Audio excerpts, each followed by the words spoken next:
Hello again. The author of this book, the Book of Bushido by Antony Cummins, asked if I would read it and give an honest review of it here. Since I have a particular interest in the subject, I thought that I would oblige. I must say that I found this to be a fascinating and exhaustive study of a topic of enduring interest. I will also say candidly that I do not know enough to judge some of it, but from all that I am able to comprehend, this is likely to become a definitive work on the topic. Anybody seeking a clear and authoritative work on the samurai and their philosophy could, I think, not do better than to consult this book. I think it fair to say that the author, Antony Cummins, sees this book in some sense as debunking certain mistaken ideas about the samurai and their code of honour, a point to which I shall return in a minute. The Book of Bushido, as it is called, sets out to dispel what the author believes to be a false and romanticised version of the samurai, which he feels to be flourishing in the Western world, and he hopes to replace it with something a little more realistic. I'm bound to say that I'm slightly dubious about this thesis.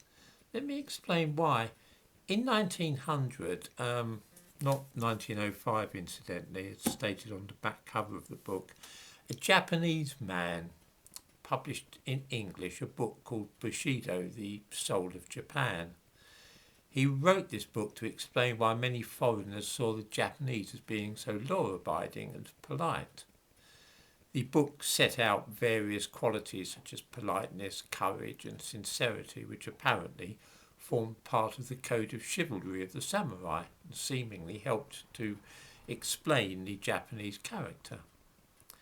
Antony Cummins, the author of this book, feels that Bushido, the Soul of Japan, gave an unduly benevolent perspective on the ways of the samurai warriors, and that people in America and Britain have therefore a distorted and unrealistic view of Japan's past. I'm not at all sure about this. It's an interesting point. Let me explain why. It is true that Bushido, the Soul of Japan, enjoyed a vogue for many years, and that even men like President Kennedy read it for the insight which it supposedly provided about the Japanese psyche. All this had passed by the time that the Second World War ended, and the view of the Japanese warriors' ethical values had taken a severe dent by the time that the news of things like the so-called Railway of Death spread, along with tales of the murder of prisoners of war and so on. It would, I fancy, have been hard during the 1950s to find many people in either Britain or America who viewed the Japanese as having been particularly chivalrous opponents in warfare. It may be fair to say that the very expression Bushido was unknown at that time,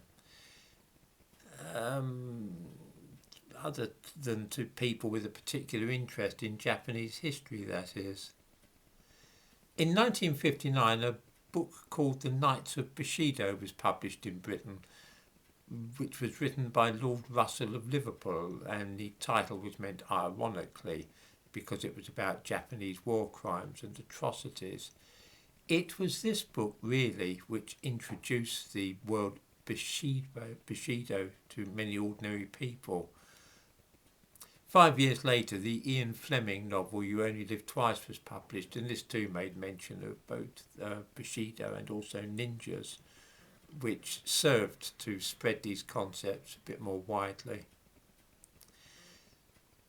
As I say, the Cummins book is exhaustive and certainly draws a vivid picture of the life of the samurai and the belief system with which they were associated. There can be no doubt that he succeeds in showing beyond any doubt that the chivalry of the samurai was not all that it appeared, and that many did not, by a long chalk, live up to the ideals of Bushido. Of course, this raises a wider point. which is the extent to which those who follow any code of chivalry actually adhere to the ideals to which they pay lip service. In medieval Europe, precisely the same thing might have been observed. Although the knights apparently observed scrupulously an honourable and high-minded way of conducting themselves in battle, in reality dreadful things were done which we would today classify as war crimes. One remembers, for instance, the incident during the Battle of Agincourt, which has a great deal of significance for the British. I'm sure, I say any schoolboy knows about Agincourt, probably not these days, but at any rate it was a famous English victory. Although we celebrate the victory, few people remember the massacre of unarmed prisoners who all had their throats cut by the English when the battle seemed to hang in the balance. Whatever the English felt about Henry V, their monarch, he was ever after known to the French as cutthroat. So the fact that the samurai did not always follow their code as scrupulously as they might have done does not come as any particular surprise. I must say that I can recommend this book to anybody keen on the subjects of samurai and Bushido, although I have an idea that some prior knowledge is really required, and this is not so much a basic introduction for those who are approaching the subject cold, but does rather presuppose that readers are possessed of at least some rudimentary facts.